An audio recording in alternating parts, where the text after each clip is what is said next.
Dicho esto, somos conducidos lógicamente a colocar la cuestión, ¿quién es el Padre de Jesucristo? Ese Padre de quien Jesús dice a María Magdalena después de su resurrección, «Ve a encontrar a mis hermanos, y diles que subo hacia mi Padre y vuestro Padre, mi Dios y vuestro Dios». Si nos referimos al texto del Evangelio, la respuesta a la pregunta planteada no deja lugar a dudas. Jesús ha nacido de la Virgen María y del Espíritu Santo, que es así su verdadero Padre. Por otra parte, San Lucas, hablando del bautismo de Jesús, relata: todo el pueblo se hacía bautizar por Juan, Jesús también fue bautizado, y mientras Jesús oraba se abrió el cielo, y el Espíritu Santo descendió sobre él, en forma corporal, como una paloma, y una voz hizo escuchar desde el cielo estas palabras: «Tú eres mi Hijo bien amado, en ti he puesto todo mi afecto». La escena de la transfiguración sobre el monte Tabor nos da también una indicación que debe retener nuestra atención. Pedro, que se encontraba allí con Santiago y Juan, tomando la palabra, dice a Jesús: «Señor, bueno estamos aquí. Si quieres, haré aquí 3 tiendas, una para ti, otra para Moisés y otra para Elías». Todavía estaba hablando cuando una nube luminosa los cubrió, y he aquí que una voz hizo escuchar de la nube estas palabras: «Este es mi Hijo bien amado, en quien he puesto todo mi afecto, escuchadle». Este fenómeno de nube es mencionado más de una vez en el Antiguo y en el Nuevo Testamento. El testimonio que nos ha dejado San Simeón, el nuevo teólogo, de una experiencia personal, contiene una preciosa indicación en el siguiente pasaje de su obra. Escuché de un padre monje que se me confió, que él jamás había procedido en los actos litúrgicos sin haber visto el Espíritu Santo, tal como lo había visto cuando el metropolitano pronunció sobre él la plegaria de iniciación, y el libro sagrado fue puesto sobre sus cabezas. Le pregunté cómo lo había visto, bajo qué imagen. Él dijo: primitivo y sin forma, sin embargo como una luz. Y cuando yo mismo vi lo que no había visto antes, me sorprendí, y comencé a razonar para mí mismo diciendo: ¿qué podría ser esto? Entonces misteriosamente pero con voz clara él me dice: yo desciendo así sobre todos los profetas y apóstoles, así como sobre todos los actuales elegidos de Dios y los santos, porque yo soy el Espíritu Santo. De lo que antecede se deduce de manera suficientemente clara que Dios el Padre, Padre de Jesús Cristo, Dios viviente, omnipresente, todo abarcante y todo vivificante, nuestro Padre Celeste común, el primero surgido del absoluto no manifestado, de antes de la creación, es el Espíritu Santo. Así, para fijar las ideas sobre la Santísima Trinidad, base de la creencia cristiana, podemos proponer la siguiente interpretación. A.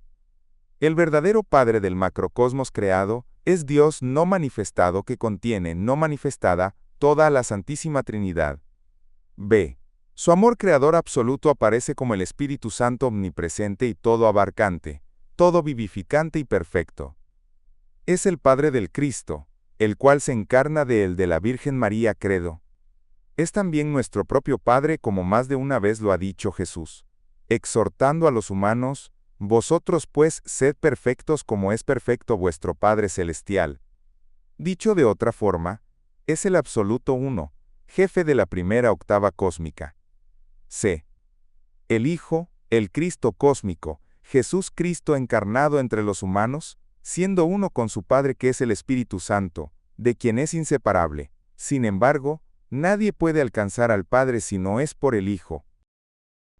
Los órganos de percepción de la gracia divina son nuestros 2 centros superiores, el centro emotivo superior, por el cual alcanzamos a identificarnos con nuestro yo real, morada del Cristo.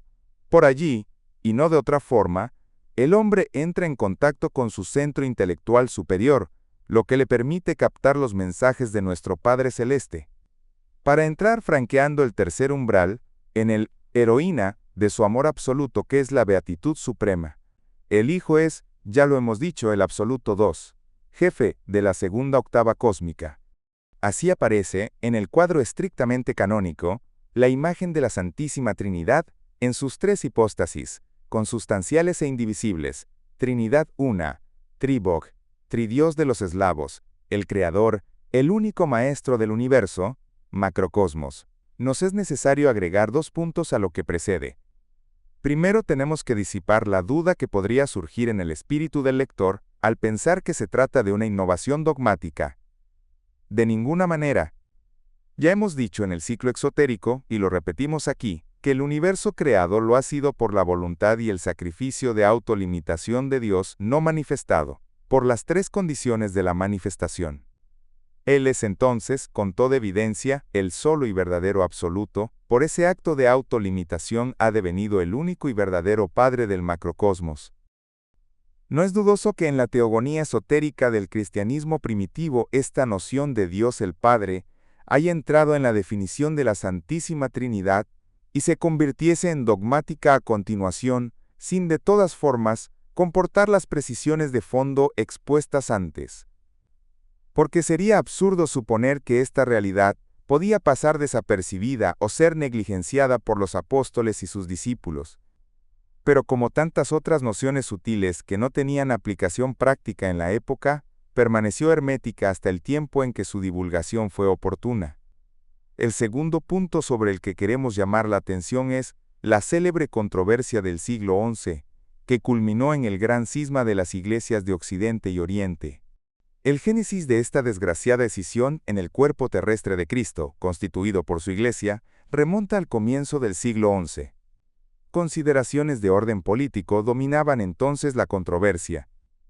Aunque el Oriente, que no admitía la evolución dogmática, se atenía a la fórmula del símbolo de los apóstoles, que había consagrado los 7 concilios ecuménicos, los únicos que reconocía la tradición ortodoxa, mientras que la tradición romana contaba 13 más.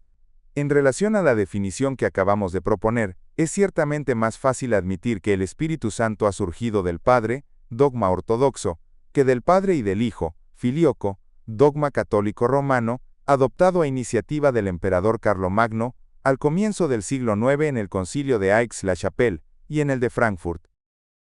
Y si nos referimos al apóstol San Juan, encontramos una indicación formal de que el Espíritu Santo ha surgido del Padre. No hay que sorprenderse que hablando de Dios el Padre, el símbolo de los apóstoles, no explicite que se trata del absoluto en el estado de precreación. Sin embargo, la fórmula omnipotente creador del cielo y de la tierra, de todo lo que es visible e invisible, cubre todo.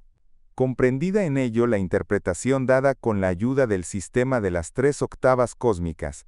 Esta fórmula velada era ciertamente deseada por los padres de los concilios ecuménicos que sabían pertinentemente que la revelación no está fijada, sino que ella siempre se encuentra dosificada y marcha a la par con el tiempo para divulgar los misterios del reino de Dios en profundidad y a la medida de las necesidades de la época y de la causa.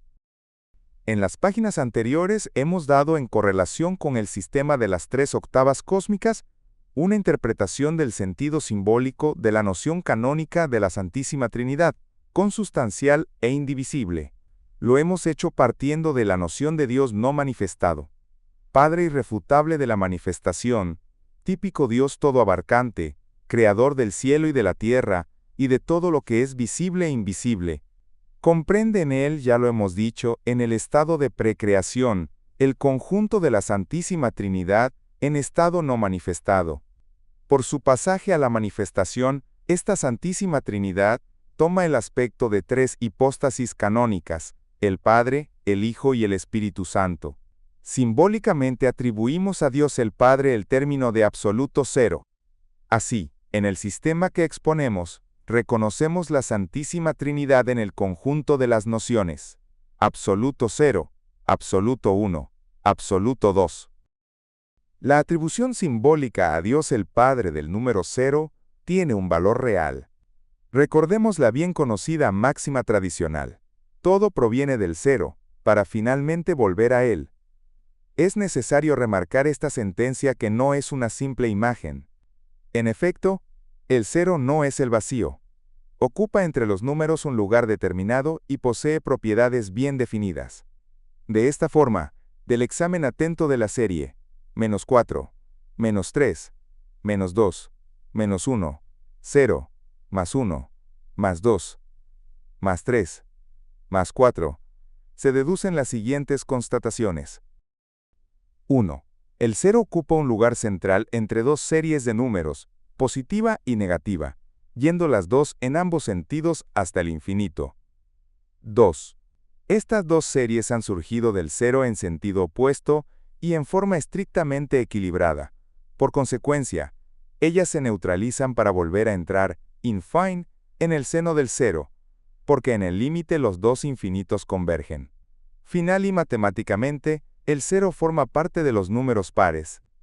Filosóficamente, esto significa que comprende en él, en estado estático no manifestado, y por esta misma razón, íntimamente ligados entre ellos, los dos aspectos polares de la misma conciencia.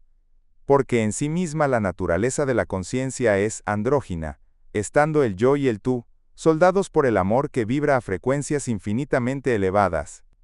El mismo término de conciencia, indica que no se trata de una noción árida, de un monolito, sino de un conjunto monolítico. Este amor vibrante constituye la fuerza neutralizante que suelda el yo, positivo, y el tú, negativo, en el estado estático de precreación. Con la manifestación deviene fuerza activa, principio de vida, todo abarcante, todo vivificante. Es la base de todo lo que existe, en todos los escalones, desde los planos más elevados del mundo invisible, hasta la piedra, la materia más inerte de la creación, desde el protocosmos hasta el microcosmos con toda su complejidad. Este amor fundamental aparece en el universo creado como el Espíritu Santo, el Absoluto Uno, jefe de la primera octava cósmica, que engloba la segunda octava, la que a su turno abarca la tercera. El número uno que se le atribuye simboliza la unicidad de base de su acción que, sin embargo, reviste una variedad infinita de formas. Hablando de él, San Juan se expresa en términos categóricos: Dios es amor, y también, Dios es espíritu. El Absoluto 2, jefe de la segunda octava cósmica, es el Cristo cósmico, cuyo cuerpo está formado por la integralidad de los soles. Aparece en la tradición como sol de verdad, luz que luce en las tinieblas, y que las tinieblas no han envuelto. El número 2, atribuido al Absoluto 2, simboliza la dualidad de la creación, emanando del cero por la fuerza del amor manifestado, sobre la base de un equilibrio perfecto. Tal es el comentario que puede ser hecho sobre el plano mesotérico de la cosmogonía tradicional y de la acción misteriosa de la Santísima Trinidad, que pasa del estado no manifestado a la manifestación, a fin de promover la creación. Pasamos ahora al punto más delicado, a la interpretación de la entidad que es el Absoluto 3. En principio es necesario hacer notar que el 3 que se le atribuye en el sistema de las tres octavas cósmicas es solo a título ordinal. El número simbólico que le es propio no es 3 sino 4. Esta atribución tradicional se funda sobre numerosas razones y posee muchos significados. La posición que ocupa en el sistema expuesto antes implica que preside no solo la aplicación de la ley de 3 en el cuadro de la ley de 7, en vista de la procreación de las especies que constituyen la vida orgánica sobre la tierra, creadas por Dios, sino que él asegura también la continuidad de las manifestaciones autónomas de la vida, plantas, animales y humanos. Así, el Absoluto 3 es responsable del mantenimiento de la procreación, por sí mismos, y en el orden definido por el Creador, de esos elementos en que la especie sufre, con el tiempo y según las necesidades de la época, modificaciones realizadas por el Absoluto 2, según los principios establecidos por el Absoluto 1. Bajo esta reserva se comprenderá la importancia del rol del Absoluto 3, en tanto que maestro de la tercera octava, que hemos definido como la llave de bóveda del sistema en su conjunto. El número 4, símbolo del Absoluto 3, significa también que él mismo, tanto como las especies cuya reproducción se efectúa bajo su égida, es el fruto de la creación. El número 3 en el sistema de las tres octavas cósmicas es atribuido en la tradición al principio femenino de la creación. Simboliza la voluntad de la carne. Esta voluntad de la carne, citada por el apóstol San Juan, sobre el plano humano, está expandida a través de las tres octavas cósmicas, en todo el macrocosmos. Ella anima el deseo femenino concentrado en el conjunto de las tres notas re, representando bajo sus tres formas unidas, la triple matriz cósmica, a la vez espiritual, psíquica y física, y que, de alguna manera, representa un reflejo como decantado, de la Santísima Trinidad, y como ella, consustancial e indivisible. En tanto que reflejo de la Trinidad, esta inteligencia superior femenina se encuentra fuera de ella, al mismo tiempo que es una con ella. En la tradición ortodoxa personificada, ella es llamada Reina de los Cielos y es confundida en las plegarias con la Virgen María, de la cual los himnos dicen que contiene en su seno, matriz, el universo entero. Y ella es venerada como la Madre de Dios, sobreentendido, encarnada, es decir, la Madre de Jesucristo. El Absoluto Tres, como la Reina de los Cielos, se encuentra fuera de la Santísima Trinidad. Pero mientras que para el origen de la Reina de los Cielos no se encuentran en la tradición indicaciones precisas o simbólicas, salvo la imagen del reflejo en las aguas, para el Absoluto Tres, las indicaciones son claras. Es Satanael, primer engendrado en la escala más elevada, la de los archiestrategas, esas entidades inmutables. Él aparece como Satán, en hebreo a través, adversario, enemigo. Volveremos enseguida sobre este absoluto para identificar su nombre y sus títulos en relación al Evangelio y la tradición. Mientras que las tres hipóstasis de la Santísima Trinidad, con la Reina de los Cielos, abarcan todo el macrocosmos, el Absoluto Tres no preside más que la capa, por así decir, exterior del universo.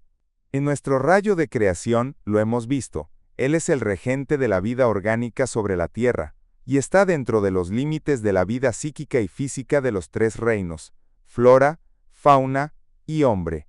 Él los domina por medio de la energía sexual en los 4 estadios de la vida: concepción, nacimiento, crecimiento y finalmente, reproducción. Esta energía sexual es la expresión dinámica de su amor, que es el amor carnal, mientras que la vida espiritual, accesible al hombre por intermedio de sus centros superiores, escapa a su competencia. Su tarea es, entonces, limitada, y la realiza, decimos nosotros, por el amor sexual que emana de él, por la fuerza de atracción entre los sexos y por la ilusión, los sueños de la serpiente dormida, aletargada por la corriente de este amor que invade al hombre y la mujer y que bajo sus diferentes formas, desde la pubertad y hasta el fin de sus días, los mantiene en estado de hipnosis, como bajo el efecto de una fascinación o de una droga. La ilusión en la que vive el hombre, al mismo tiempo que se cree despierto y realista, es inseparable de la influencia que ejerce el centro sexual sobre el conjunto de la personalidad del hombre exterior. Aunque el llamado del amor del Absoluto Tres toma, cuando no se trata del cumplimiento de sus funciones directas, una multitud de formas en apariencia muy distintas o aún opuestas a lo que puede definirse, en el lenguaje corriente, como sexualidad. Tales son, por ejemplo, la ambición o las pretensiones desmesuradas, el orgullo, la intransigencia, los complejos de superioridad e inferioridad, el espíritu de dominación, la tiranía, el sentido agudo de la propiedad, la susceptibilidad, el espíritu policíaco aplicado a la vida privada, etc. La ilusión alimentada en el hombre por la atracción sexual, o por sus múltiples derivados psíquicos, es la fuente de la que la ley general extrae su poder, siendo el Absoluto Tres el responsable de su aplicación. Sin embargo, el poder absoluto de la ilusión se detiene en los límites del mixtus orbis, más allá de los cuales cesan de ejercer las influencias en su conjunto. De todas formas, las criaturas de la vida orgánica sobre la Tierra, flora, fauna y humanos, en tanto estos últimos se identifiquen con su personalidad, están todos sometidos al dominio irrefutable e irrefutado del amor carnal y de la gran ilusión, el maya, que todos toman por la realidad. Pero mientras que para la flora y la fauna, sobre los planos de la relatividad que les son propios, el maya representa en efecto la verdad, ya que las influencias le son inaccesibles. El hombre tiene la elección. Y por su elección, él determina su actitud frente al Absoluto Tres, así como la del Absoluto Tres frente a él. Para aquel que no se interesa en las influencias que no arde del deseo de liberación, el amor del Absoluto Tres es favorable, agradable y benéfico. Dentro de los límites de la felicidad burguesa, contribuye también al éxito del hombre. Por el contrario, para aquel que ha gustado de las influencias que franquea, o ya ha pasado el primer umbral para empeñarse sobre la escalera, la influencia del Absoluto Tres deviene maléfica, y le es necesario combatirla por todos los medios y en todos los planos. Sin embargo, dice la leyenda, el Absoluto 3, en el rol del diablo, en misión encomendada, siente tristeza cuando un caballero del Cristo, empeñado en el camino, no le opone resistencia suficiente para salir vencedor en ese combate invisible. Jesús, en el Evangelio, da al Absoluto 3 el título de príncipe de este mundo. Este es el título general de esta entidad que abarca todas sus funciones, benéficas o maléficas. Es precisamente en el cumplimiento de estas que lleva el nombre de Satán, es decir, el enemigo, adversario del hombre. Algunos creen también que Satán es adversario de Dios en tanto que entidad rival, independiente de Dios. Esto es un error, un sacrilegio que llega hasta la blasfemia contra el Espíritu Santo. Porque nada existe fuera de la Santísima Trinidad que comprende todo en ella, incluido Satán, con todos los medios que le permiten cumplir su misión. Porque, engendrado es un espíritu de servicio, y cuando la tarea del Absoluto 3 haya terminado, su misión tomará fin. Es al hablar de estas nociones tradicionales que Orígenes enseña la redención del diablo. Satán reaparecerá entonces bajo su primitivo aspecto de Satanael. Es evidente que la ley general tiene por campo de acción todos los planetas y todos los satélites del universo entero.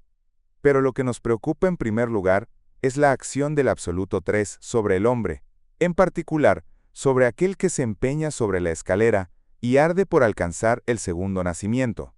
Porque después del segundo umbral, ya se sabe, saldrá de la jurisdicción del Absoluto 3 para pasar a la del Absoluto 2.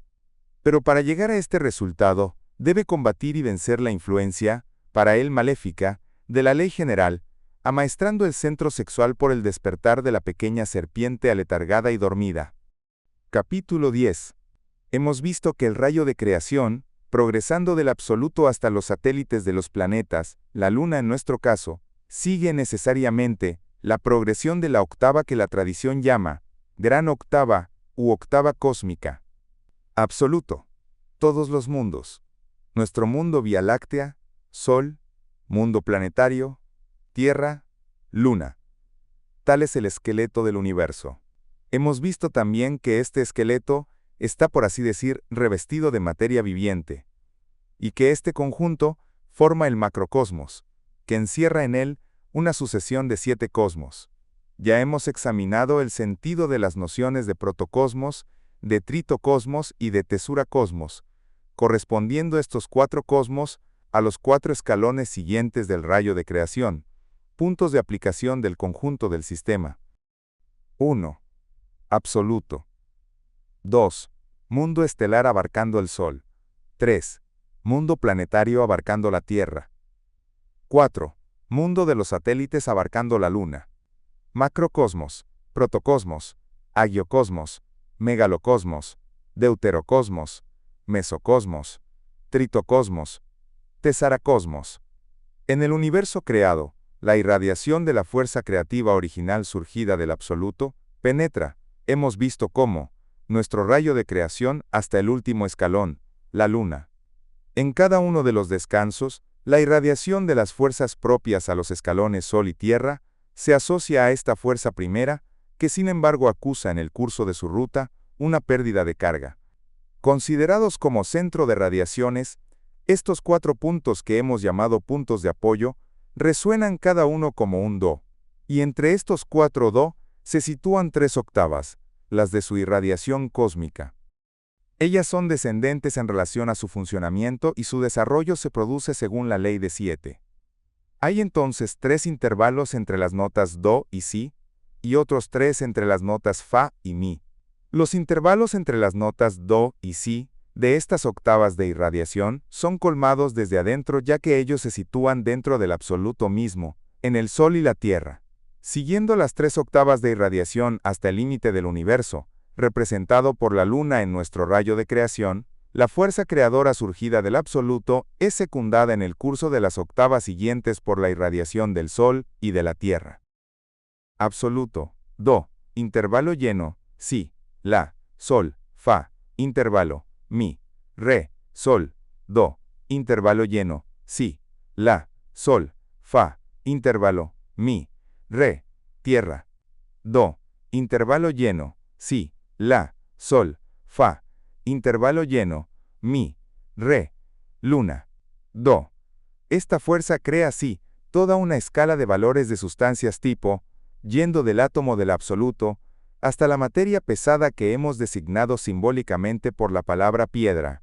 La creación y la renovación perpetua de estas sustancias se producen a lo largo de esta escala de 3 octavas, según la ley de 3, como sigue: fuerza activa, Do, sustancia C, acción 1, densidad 1, fuerza pasiva, Si, sustancia O, acción 2, densidad 2, fuerza neutralizante, La, sustancia N, acción 3, densidad 2.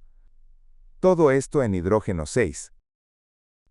La fuerza neutralizante de la primera tríada entra en la segunda tríada como fuerza activa, con la densidad 2, fuerza activa, La, sustancia C, acción 2, densidad 2, fuerza pasiva, Sol, sustancia O, acción 4, densidad 6, fuerza neutralizante, Fa, sustancia N, acción 6, densidad 4.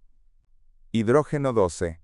Enseguida de la misma manera se obtiene fuerza activa, Fa, sustancia C, acción 4, densidad 4, fuerza pasiva, intervalo, sustancia O, acción 8, densidad 12, fuerza neutralizante, Mi, sustancia N, acción 12, densidad 8, hidrógeno 24.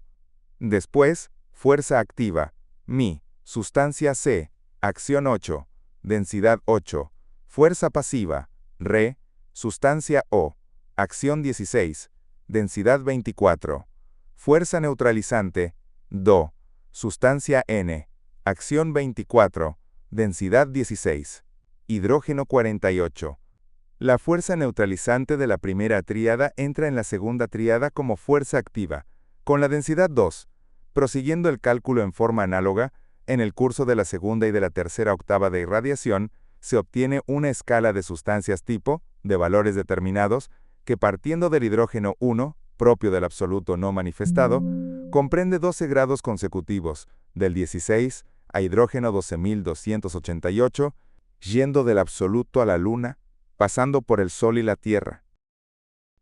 Esta es la escala absoluta y completa de las sustancias. Cubre el conjunto del macrocosmos, más especialmente la primera octava cósmica, de la que hemos hablado en los capítulos anteriores. La escala de las sustancias de la segunda octava cósmica parte del hidrógeno 3, propio del agiocosmos 5, siendo la emanación de la materia en la Trinidad manifestada. Sus límites son diferentes. El hidrógeno 6 de la primera escala no se encuentra más allí. La materia más fina en esta escala es hidrógeno 12. Por razones que serán fundamentadas más tarde, el hidrógeno 12 de la primera octava de irradiación aparece bajo la forma de hidrógeno 6 en la segunda. Esta segunda escala es recurrente y no comprende más que 11 hidrógenos en lugar de los 12 de la primera. La escala de las sustancias de la tercera octava cósmica parte del hidrógeno 6, símbolo del renacimiento perpetuo, que corresponde al hidrógeno 24 de la primera escala y al hidrógeno 12 de la segunda. Por razones análogas a las que provocan la recurrencia de la segunda escala, la tercera es todavía más corta. Las dos primeras cualidades de hidrógenos están ausentes allí. Además, y por el hecho del carácter especial de la tercera octava cósmica, el hidrógeno 6 de esta tercera escala es en algunos de sus aspectos la sustancia misma del absoluto 3.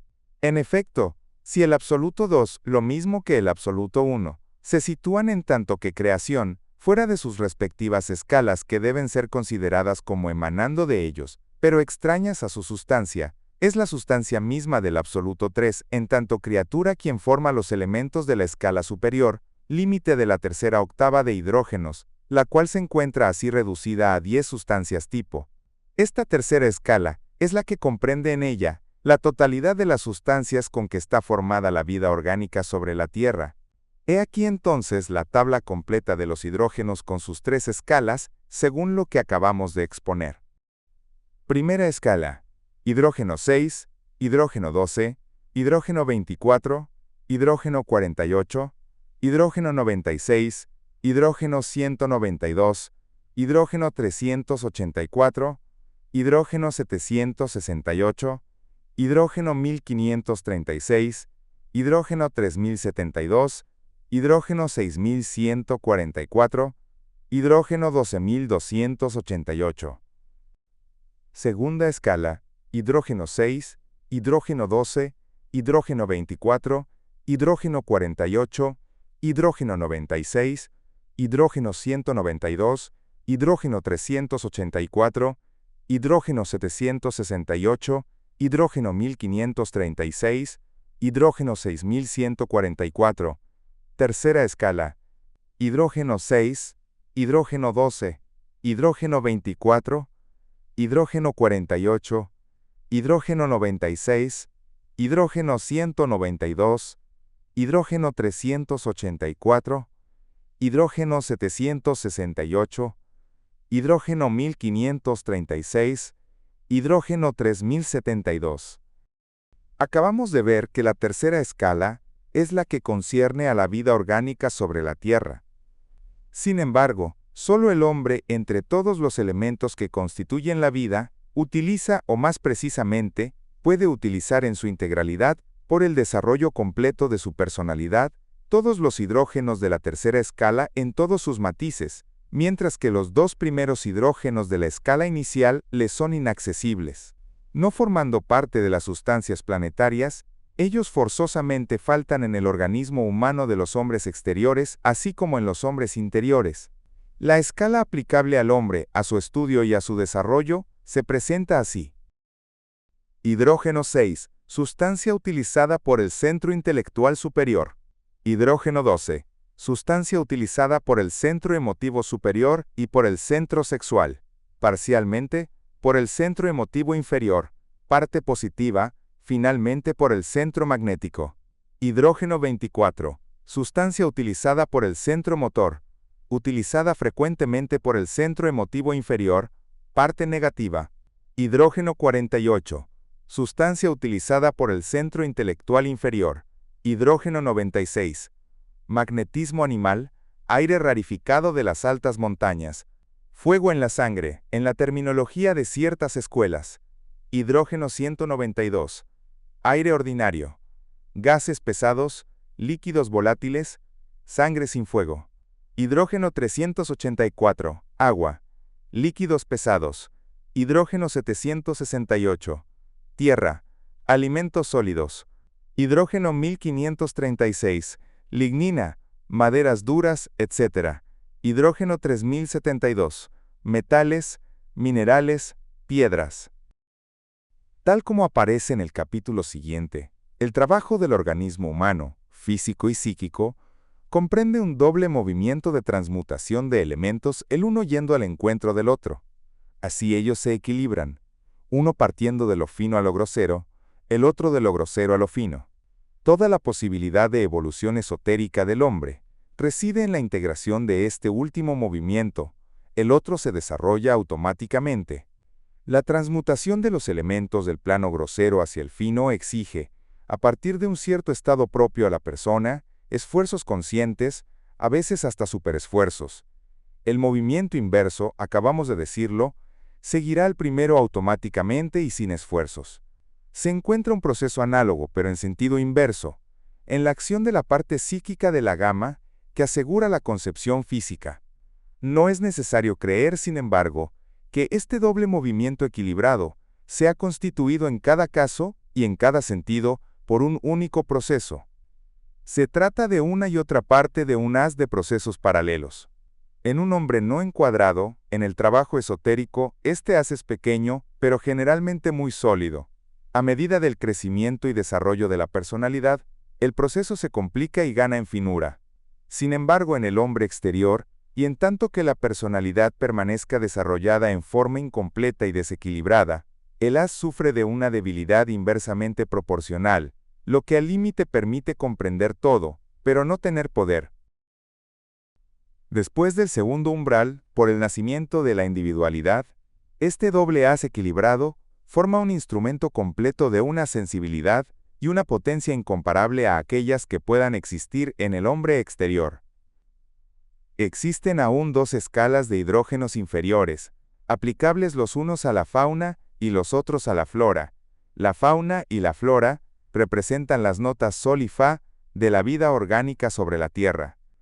Estudiando a la vez el sistema de las 3 octavas cósmicas y la tabla de hidrógenos, en sus correspondientes escalas, es necesario recordar que cada uno de los hidrógenos que allí figuran representa, por así decir, el centro, o si se quiere, la característica esencial de un conjunto casi infinito de sustancias matizadas y que se refieren a ellos, pero donde cada uno se distingue de los otros hidrógenos por el carácter específico de sus propiedades químicas, físicas, psíquicas y cósmicas, todas del mismo orden funcional, aunque algunas actuando en planos muy diferentes. Este señalamiento explica, entre otras cosas, el hecho de que es imposible establecer una equivalencia precisa entre la tabla de los hidrógenos y la tabla periódica de los elementos químicos de Mendeleev, que no apunta más que a las propiedades físico-químicas de la materia. Sin embargo, las búsquedas actuales relativas a la estructura del átomo aproximan de más en más nuestra ciencia positiva al saber tradicional. Hoy en día puede observarse una convergencia que tiende a una aproximación de los dos saberes sobre este punto del conocimiento. Lo mismo ocurre en lo que concierne a la parte fina de la escala, cuyos hidrógenos constituyen la materia-energía de nuestra vida psíquica, y que hasta el presente habían escapado a la observación científica directa. También en ese dominio puede ser notada una evolución, así, la física, la biología y la medicina, yendo siempre más lejos en sus investigaciones, alcanzando un límite más allá del cual es posible encarar desde ahora que los hidrógenos más finos, hidrógeno 12 y también hidrógeno 6, serán detectados y obtendrán derecho de ciudadanía en esas ramas de la ciencia positiva. Capítulo 11. Concebir el universo como un ser viviente, compuesto de materias vivientes y lleno de organismos vivientes, plantea el problema de su nutrición. La gran característica de toda materia viviente es la necesidad que tiene donde está, y su capacidad de hacerlo, de asimilar y eliminar los elementos animales, vegetales y minerales. Como el macrocosmos no puede encontrar alimento fuera de él mismo, ya que no hay nada fuera de él, debemos llegar a la conclusión que lo encuentra en sí mismo. Podemos decir también que si el universo en su conjunto permanece en perfecto estado de equilibrio, su nutrición debe ser concebida según un esquema cíclico de gamas acopladas, que en cada caso se compensan unas a otras. Este esquema es general. La nutrición de todo el cosmos está concebida según el mismo principio. Así, en la vida orgánica sobre la Tierra, se observa que la nutrición de las criaturas vegetales, animales y humanas se efectúan según diversos esquemas cíclicos. El hombre y los animales absorben el oxígeno y rechazan el ácido carbónico. Las plantas, en un cierto estado de su metabolismo, absorben el ácido carbónico y rechazan el oxígeno. La nutrición es, en último análisis, la absorción de la energía solar, por un complejo proceso de metabolismo que todavía deja numerosas incógnitas. Examinemos ese proceso tal como se produce en el organismo humano en relación a la ley de 3, aplicándose en el cuadro de la ley de 7. La nutrición del organismo físico y psíquico del hombre se produce según 3 gamas paralelas. 1. Gama de alimentos sólidos y líquidos. 2. Gama de respiración. 3. Gama de impresiones. Se sabe que el hombre puede vivir sin alimento durante un mes, o quizá algo más. Puede vivir sin respirar algunos minutos, pero no puede vivir de ninguna manera sin recibir impresiones, porque la detención de las impresiones significa la muerte. Estas 3 clases de alimentos son los 3 aportes que el organismo succiona, por decirlo así, del universo en que vive. El alimento absorbido por la boca pasa al tubo digestivo, primero por el esófago, después por el estómago, para enseguida pasar por los intestinos. Aunque la absorción de los elementos nutritivos se hace ya a partir del pasaje del alimento por la boca del esófago, las proteínas son tratadas por el estómago, después por el movimiento peristáltico, que conduce al bolo alimenticio a lo largo de los intestinos, donde se realizan los últimos estadios de la digestión y los primeros de su asimilación. Y cuando todos los elementos nutritivos que el organismo es capaz de extraer de los elementos absorbidos, ya están seleccionados, el residuo es evacuado. Se remarcará que el tubo digestivo en su conjunto está también concebido según una octava de la siguiente manera: do, boca; re, esófago; mi, estómago. Primer intervalo: intervención de la bilis y de los jugos pancreáticos. Fa, intestino delgado. Sol, intestino ciego. La, colon. Si, recto. Segundo intervalo: el desencadenamiento de los reflejos para la evacuación de los residuos se hace naturalmente. Cuando falta por diversas causas, debe ser provocado artificialmente. Vemos ahora cómo se produce en nuestro organismo la transmutación de los hidrógenos, partiendo del alimento introducido en la boca que está compuesto de hidrógenos 768. Esta transmutación sigue una octava ascendente partiendo del 2768, el cual representa en ese vasto grupo toda una serie de elementos que bajo su forma de alimentos diferentes constituye nuestra comida. Este Do es pasivo. Partiendo de allí, la transmutación sigue en nuestro organismo una octava completa. Sin embargo, esta no se desarrolla espontáneamente. Ya sabemos que el desarrollo de un proceso según una gama exige, para que se opere sin discontinuidad, dos choques complementarios destinados a llenar los intervalos, de los cuales uno se sitúa entre mi y fa, y el otro entre si y do, en el caso de una gama ascendente. Así, en lo que nos concierne, el alimento hidrógeno 768, introducido en la boca como Do 768, figura allí como oxígeno, es decir, como fuerza pasiva. Ella está sometida en el organismo a la acción de una fuerza activa, el carbono de densidad 192. En los procesos complejos que se desarrollan en esa ocasión, la fuerza neutralizante, el nitrógeno 384, hace su aparición. Según la ley de 3, él aparece en nuestro organismo como hidrógeno Re 384. De una manera análoga, la transmutación prosigue a la etapa siguiente. El Re 384 da nacimiento al Mi 192.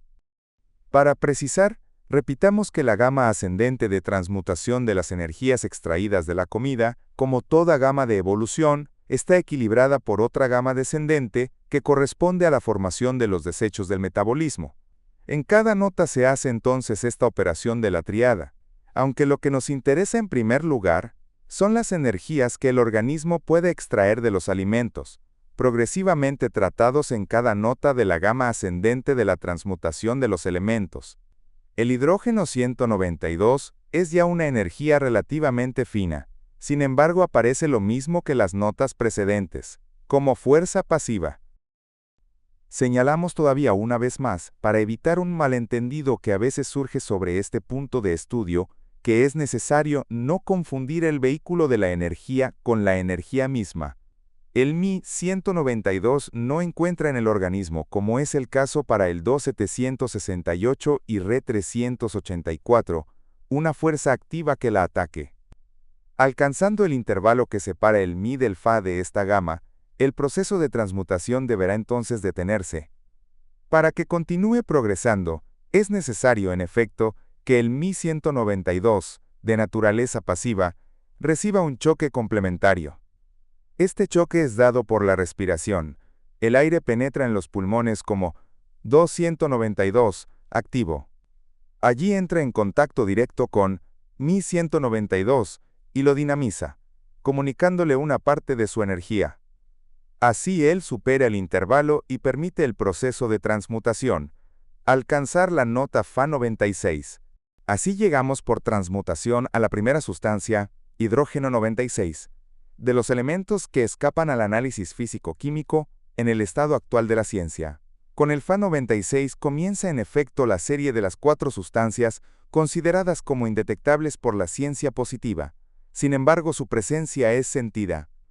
El lenguaje común lo testimonia cuando la nota Fa 96 resuena fuertemente, netamente, y se dice que la persona respira salud. Se trata del magnetismo animal. Cuando alcanzamos a acumular en nosotros reservas importantes de esta energía, estamos fuertes, de buen humor y benevolentes. Podemos extraer de estas constataciones La primera lección importante en lo que concierne a nuestra nutrición. Sea cual sea nuestro tipo, nuestro temperamento, nuestro estado de salud, la acumulación de energía Fa96 siempre nos será extremadamente provechoso.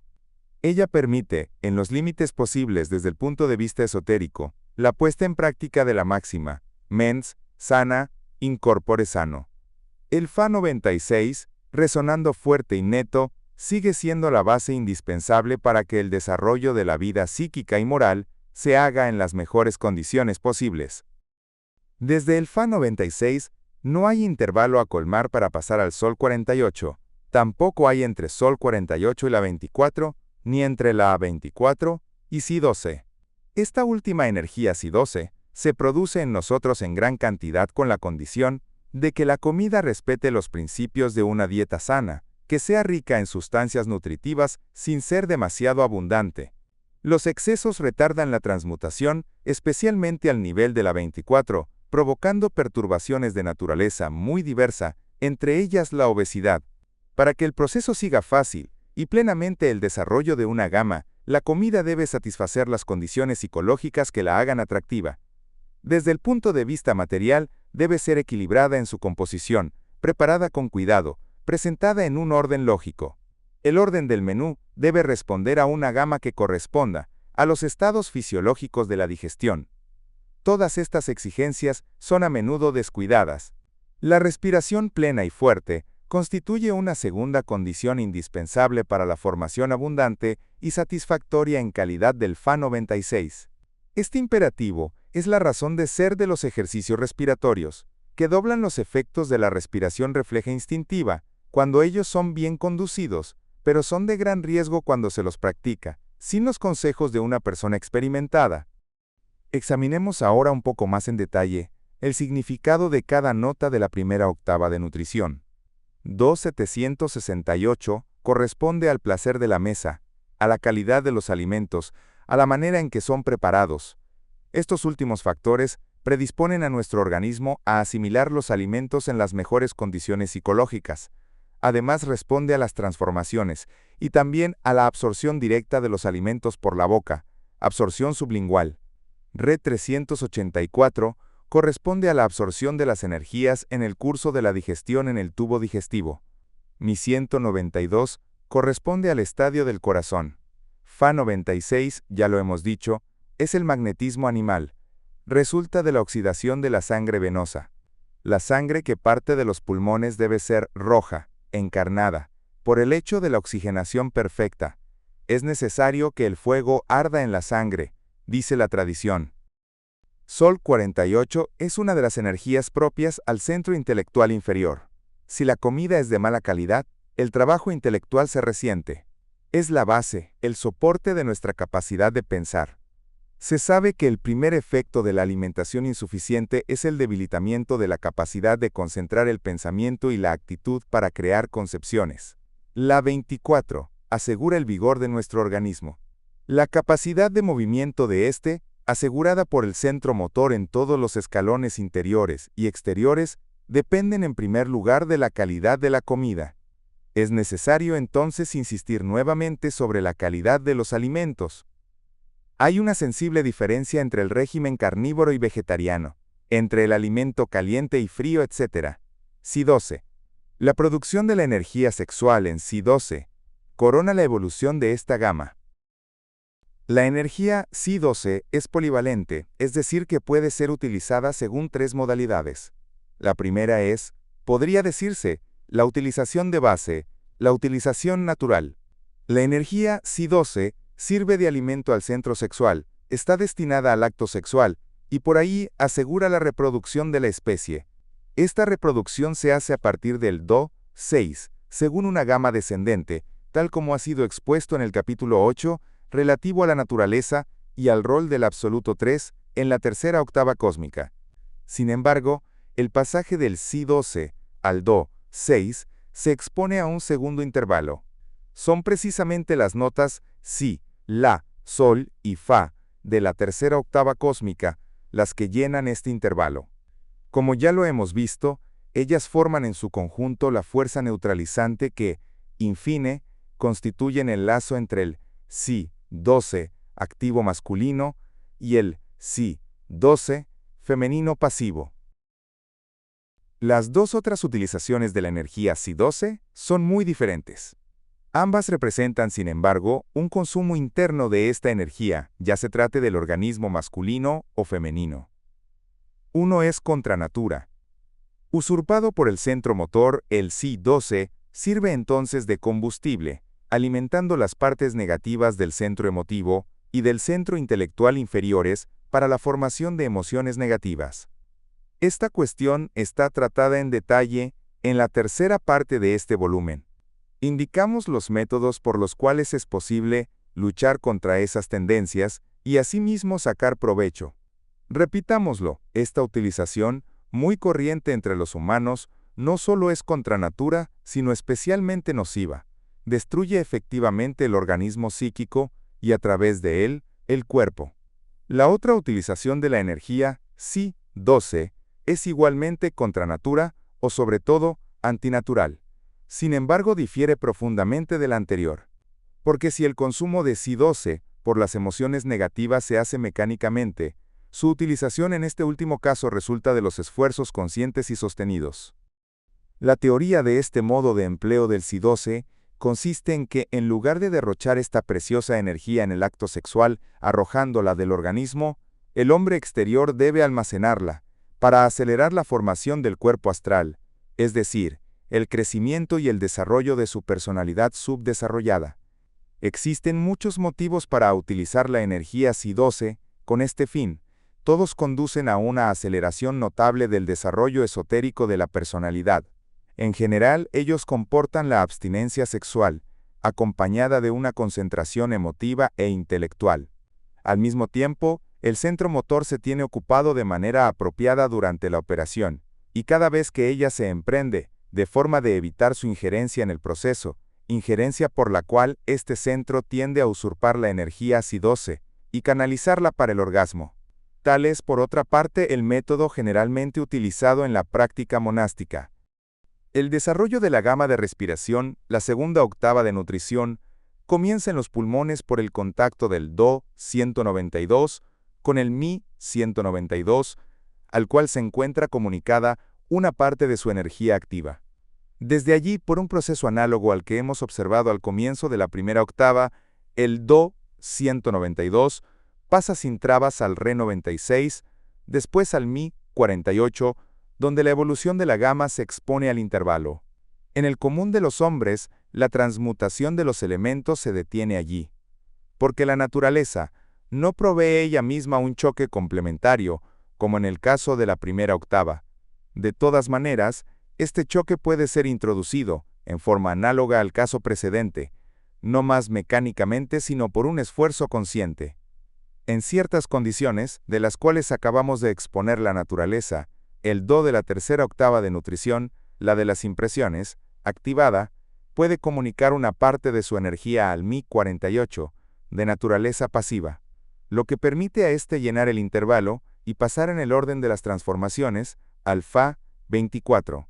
Al mismo tiempo, si el aporte de energía complementaria es suficiente, el Fa 24 pasa sin trabas al Sol 12 y también, desde allí, al La 6, donde de todas formas se detiene la transmutación a lo largo de la octava.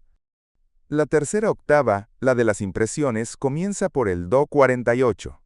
Este Do 48 es el conjunto de las impresiones que penetran en nosotros desde el exterior por vía sensorial, o surgen de nosotros mismos. Resultan entonces de una reacción mecánica a las impresiones externas o internas, según una línea propia, o transformadas por asociaciones. Este Do 48 es pasivo. Como ya lo hemos dicho, asegura la continuidad de la existencia del organismo, además asegura la transmisión de las diversas señales que el centro motor dirige a los centros emotivo e intelectual. Nosotros registramos pasivamente las impresiones que nos llegan, tal como se dijo antes. También el Do 48 es el material del pensamiento que se elabora por medio del elemento de base provisto por la primera octava de nutrición, bajo la forma de energía Mi 48. Sin embargo, el pensamiento del orden del Do 48 está limitado por la mecánica de la lógica formal, y no puede superar lo que la filosofía entiende por razón pura. La situación cambia de manera radical si se aplica al Do 48, un esfuerzo consciente y apropiado, el de la constatación de las impresiones recibidas. Este esfuerzo de constatación, del cual hemos hablado largamente en el ciclo exotérico, si se aplica no después del golpe recibido, sino en el mismo instante que se recibe la impresión, comunica al Do un carácter activo. Es así como el Do 48 puede comunicar al Mi 48, de la octava de respiración, de naturaleza pasiva, una parte de su energía para asegurar, como ya lo hemos indicado, la continuidad de la transmutación de los hidrógenos a lo largo de la octava de respiración. Aplicado, en el momento mismo de su recepción, este esfuerzo consciente de constatación de nuestras propias impresiones permite también un cierto desarrollo del proceso de transmutación a lo largo de la tercera octava. Esta pasa del Do 48 al Re 24, después al Mi 12, donde a su turno, él se expone al intervalo. Aunque este intervalo puede también ser llenado como en el caso del Do 48 por un esfuerzo consciente, pero de un orden superior, y por la aplicación concentrada de muchos elementos.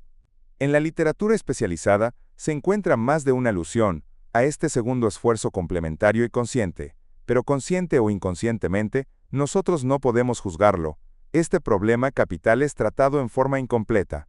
Las indicaciones dadas, aunque ellas no sean peligrosas, son sin embargo inutilizables. En realidad deben reunirse y llenarse muchas condiciones previamente para crear, en el curso de ejercicios apropiados, en el lugar preciso del organismo, y en el momento oportuno, la conjugación de las tres fuerzas, C, O y N, de una cualidad determinada y de suficiente potencia, para que nazca un hidrógeno 12 activo, susceptible de hacer pasar el Mi 12 al Fa 6.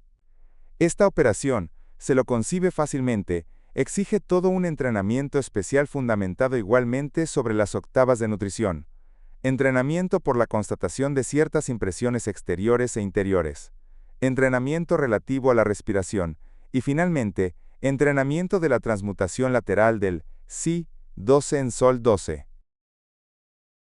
Analizaremos la puesta en aplicación de ese proceso, más en detalle en el volumen siguiente, en ocasión del examen de las condiciones físicas y psíquicas del trabajo esotérico efectuado en el mundo, fuera de la vida monástica. A continuación damos el esquema general de nutrición de los hidrógenos absorbidos, alimentos de la digestión, de la respiración y de las impresiones. Meditando sobre este esquema, el lector atento podrá completar por su propia experiencia las indicaciones dadas en el presente capítulo. Para concluir debemos llamar la atención sobre el siguiente punto. A las personas que tratan de mejorar en la práctica la transmutación, para su organismo, de los hidrógenos surgidos de nuestra triple alimentación. Deben tener presente en el espíritu que el fracaso de los ejercicios habitualmente tiende a dos causas de orden general. La primera es la impaciencia, la ansiedad.